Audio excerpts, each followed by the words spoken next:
Hello, I'm Lara Kılıçarslan and this is Newsfeed, your dose of what people are talking about online.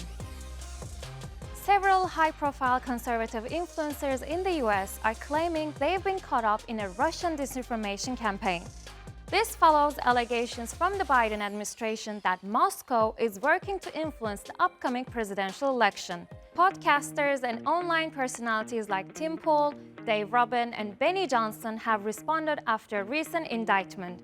It suggests that a US-based media company they have worked with received nearly $10 million from Russian state media employees to push pro-Russian content, particularly around the war in Ukraine. The indictment doesn't name the company directly, but it describes a Tennessee-based content creation firm with 6 commentators, which fits the description of Tenet Media.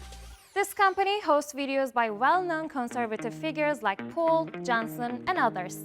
The Justice Department alleged that 2 employees of RT covertly funneled money to Tenet Media to spread messages that supported Russia's interests.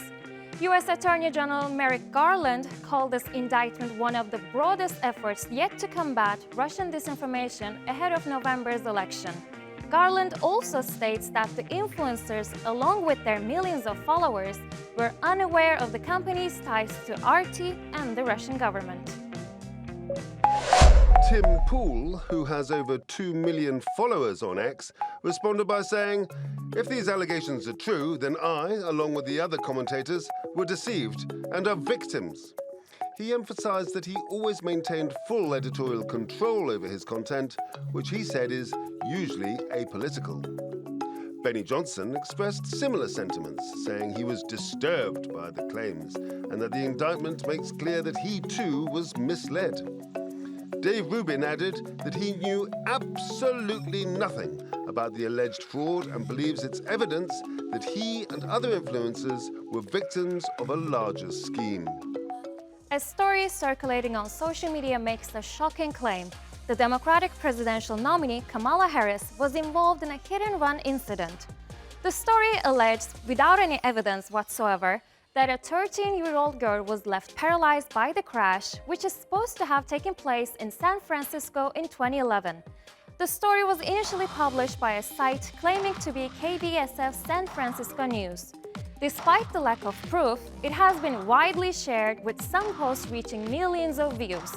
Accompanying the story is a 5-minute video featuring an interview with a woman identified as Alicia Brown, who claims to be the victim. I remember I was laying on the side of the road watching the woman who hit me. And of course, back then, I didn't know that it's Kamala Harris, California Attorney General. There is no actual evidence connecting Kamala Harris to this incident. And the X-rays shown? They're actually from medical research articles dated 2010 and 2017 and have nothing to do with the claim. Plus, no press reports from 2011 mention Harris being involved in any hit and run. And here's another red flag: KBSF TV doesn't even exist. Investigations revealed that the website spreading the story was registered just 2 weeks ago.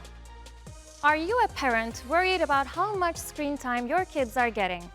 Whether it's their phones, TV, or computers, it can feel like they're always glued to a screen. Well, Sweden has just released new guidelines to help with that. Swedish health officials now recommend teens should spend no more than 3 hours a day on screens. For kids aged 6 to 12, it's 2 hours max, and for younger ones aged 2 to 5, just 1 hour a day. For children under 2, they're advising no screen time at all. They say too much screen exposure, especially at a young age, can lead to changes in brain activity, developmental delays, and even behavior similar to autism. Across all age groups, experts also stress avoiding screens before bed and keeping devices out of the bedroom at night. You are killing your children. I'm using strong speech here to catch your attention because if I don't say something strong in the beginning, you're going to flip up, and this is way too important for you to pass by. The data is out. It is very clear. There are books written about this. This is something that's well established. Allowing your child unlimited, unrestrained, unsupervised accessibility to social media is making them depressed, it's making them anxious, it's making them suicidal, and it's making them stupid and weak. This is happening in every developed country. It started happening immediately after children started getting smartphones. This is documented, this is research, this is clear, and there's only one solution to this. Parents have to put their foot down and make a decision and save their children's lives. That's the only solution. If you don't do this, you are dramatically increasing the likelihood of your child becoming depressed, of being anxious, of having mental disorders in both of these categories, of becoming suicidal, of testing as less intelligent or less well on standardized tests, of being less healthy. As Swedish parents think about how to police their children to stick to the screen time guidelines, Google is stepping in with a solution that might help. The tech giant is rolling out a new school time setting for kids on Android devices. Here's how it works. The setting locks the child's device into a special home screen, limiting what they can do. Parents can control their child's device during school hours or other times when they want to cut down on distractions, but still stay connected in case of emergencies. Caregivers can allow calls and texts from approved contacts and restrict access to certain apps. This feature is already available on Google's Fitbit and is coming soon to Samsung Galaxy Watches as well. Another platform that's trying to regulate teens' social media use is YouTube. They're now limiting access to videos that focus on weight, fitness, and body image. Experts have long warned that repeatedly watching this type of content can have harmful effects on young viewers. The new guidelines, already rolled out in the UK, target content that glamorizes certain physical traits or promotes unrealistic beauty standards. This includes workouts and beauty routines that push a specific look and in some cases lead to body shaming. While these videos don't necessarily violate YouTube's policies, the platform will ensure its algorithms no longer recommend them repeatedly to teenage users who have registered their age. The Monterey Car Week has proved once again why it's the premier event for car enthusiasts and collectors alike. This year, the buzz was undeniable as electric vehicles took center stage. Electric revolutions were all on display as luxury sports brands unveiled their newest creations.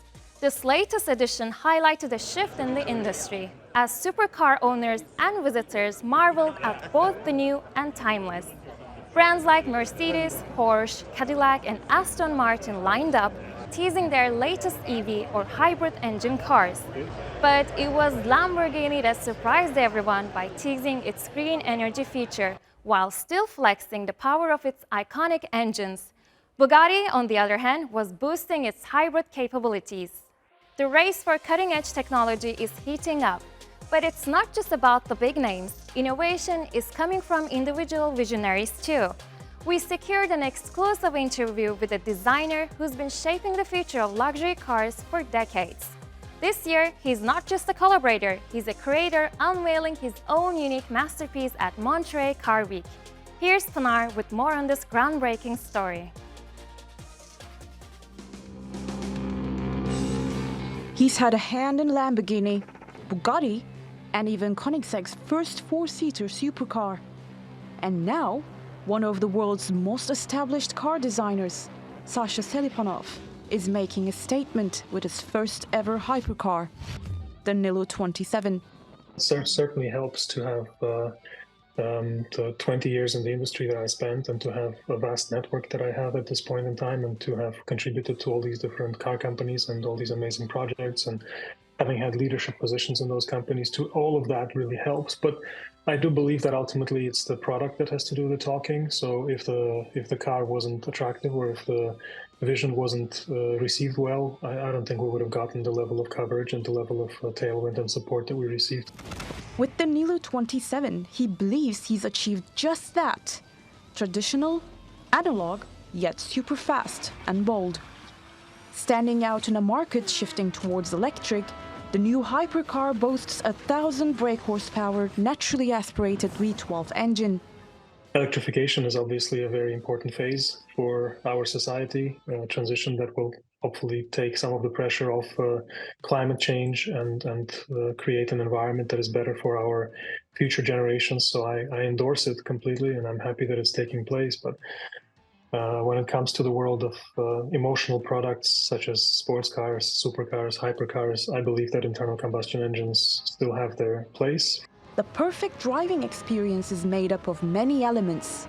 And for petrol heads, traditional combustion engines provide one key feature: that tactile, analog, raw feeling. That I find even more important is the emotional side, where I just find, being able to interact with the vehicle with switches, buttons, toggles, and the kind of mechanical, haptic, and aural feedback that they provide much more interesting, engaging, and satisfying than flipping through touchscreen interfaces and trying to control the car electronically. While the latest technology and digitalization were key themes at this year's Monterey Car Week, the Nilu brought back a retro-modern feel with a 7-speed gated manual gearbox and a single screen. Sasha aims to eliminate any distractions from the pure driving experience. And it roars. Australian Olympic breakdancer Rachel Gunn, or also known as Raygun, has addressed the controversy surrounding her Paris 2024 Olympic performance, apologizing to the breakdancing community.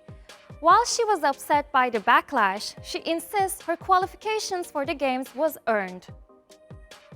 I am very sorry for, the backlash that the community has experienced, but I can't control how people react. Unfortunately, we just need some more resources in Australia for us to have a chance to beat world champions. Historically, unfortunately, we haven't had the best track record of winning world championships. So, I don't think that's just on me. However, many Australians remain critical of Raygun. They accused her of wasting taxpayer money and taking a spot that could have gone to another competitor. Critics argue that her performance was subpar and not representative of the true breakdancing, with some labeling her Olympic showing a complete flop. The uproar began after Gunn's performance, which included moves like the kangaroo and sprinkler, received criticism from the breaking community and beyond. Many questioned whether her style was true to the essence of breakdancing. The situation escalated when an online petition accused her of using personal connections to secure her spot in the Olympics. However, Gunn stands firm, defending her qualification.